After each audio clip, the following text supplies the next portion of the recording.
నిన్నటి రోజున తిరుమలలో జరిగి ఆ దుర్ఘటనలో 6 మంది చనిపోవడం, కొద్దిమంది గాయాలు పాల్గొనడం నిజం కూడా చాలా అత్యంత దురదృష్టకరం, బాధాకరం కూడా. కేవలం అందరికీ తెలుసు, కానీ అటువంటిదో సరైన పగడ్బందీ ఏర్పాట్లు అనేది కూడా ఏర్పాటు చేయకుండా నిర్లక్ష్యంగా వ్యవహరించినారు కాబట్టే ఈరోజు బోర్డు వారు కానీ అక్కడ ఉండేవారు అందరూ అధికారులంతా వ్యవహరించినారు కాబట్టే ఇటువంటి దుర్ఘటన కూడా జరిగింది. ఇంతవరకు తిరుపతిలో ఎప్పుడు కానీ ఇటువంటి దుర్ఘటన కూడా జరగలేదు.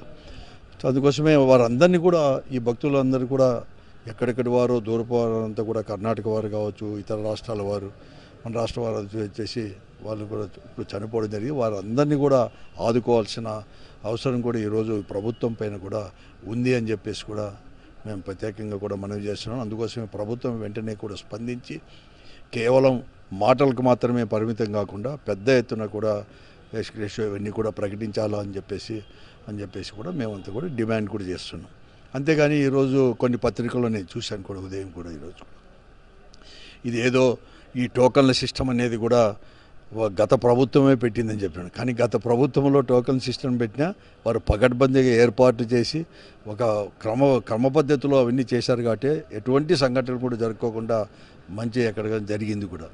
ఈరోజు అటువంటిది అనేది కూడా చర్యలు తీసుకున్న దాంట్లో పూర్తిగా కూడా వైఫల్యం చెందారు, నిర్లక్ష్యం వహించినారు కాబట్టి ఇటువంటి దుర్ఘటన జరిగినాయని చెప్పేసి గమనించాల్సిన అవసరం కూడా ఉంది. ముఖ్యంగా టీటీడీ బోర్డు కానీ అధికారులు, ప్రభుత్వం కూడా ఈరోజు నేను చెప్తా ఉన్నాను, ఏదైనా మంచి జరిగితే వారే చేసినట్లుగా, తర్వాత ఏదైనా కానీ సరిగా లేకపోతే గత ప్రభుత్వంపై నిందలేసేది దాదాపు 7 నెలల నుంచి కూడా ఈ కూటమి ప్రభుత్వం వచ్చినప్పటి నుంచి ఇవన్నీ కూడా ప్రతి ఒక్క విషయంలో కూడా చేస్తున్నాం. అటువంటిదే ఈరోజు ఈ టీటీడీలో నిన్న జరిగిన తిరుమలలో జరిగిన దానిపైన కూడా ఈరోజు కూడా చెప్తున్నారు. ఈరోజు నిన్న ప్రధానమంత్రి గారు కూడా విశాఖపట్నం గారు కూడా రావడం జరిగింది. ఈరోజు ముఖ్యమంత్రి గారు కావచ్చు, ఉప ముఖ్యమంత్రి గారు కానీ, ప్రధానమంత్రి కానీ నిన్న ఇవన్నీ కూడా ఏదైతే ప్రారంభించారో లేకపోతే శంకుస్థాపన చేశారో అవన్నీ ఎవరివి? అది జగన్మోహన్ రెడ్డి గారు ముఖ్యమంత్రిగా ఉన్నప్పుడు చేసినట్టు కాదా?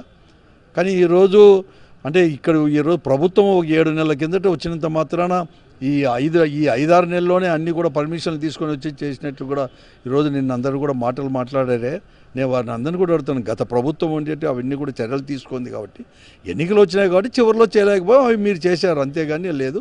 కాబట్టి మీకు ప్రతి ఒక్కటి కూడా మంచి జరిగితే మీది, మంచి ఏదైనా కానీ కీడు కానీ ఏదైనా దుర్ఘటనలు జరిగితే గత ప్రభుత్వాన్ని నిందించడం ఇవన్నీ కూడా మీకు పరిపాటి కూడా అయిపోయింది ఈ ప్రభుత్వానికి.